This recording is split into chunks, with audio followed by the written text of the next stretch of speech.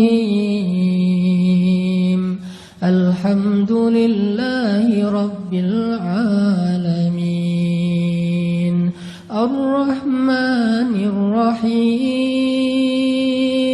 مالك يوم الدين. إياك نعبد وإياك نستعين. اهدنا الصراط المستقيم. صراط الذين أنعمت عليهم غير المغضوب عليهم ولا الضالين.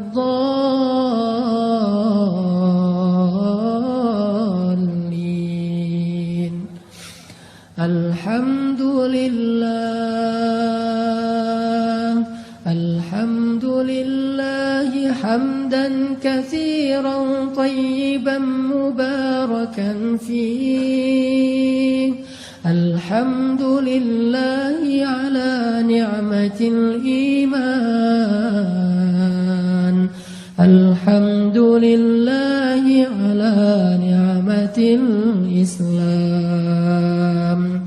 الحمد لله على نعمة القرآن. اللهم اجعل القرآن ربيع قلوبنا. اللهم نور حياتنا بالقرآن. اللهم نور قلوبنا بالقرآن.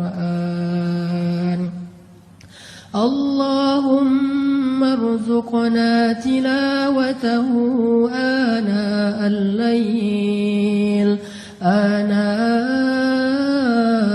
الليل وأطراف النهار. اللهم اجعلنا من عبادك الصالحين.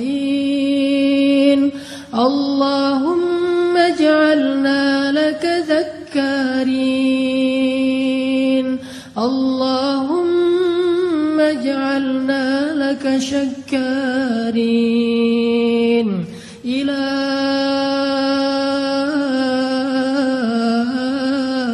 إلهنا يا الله يا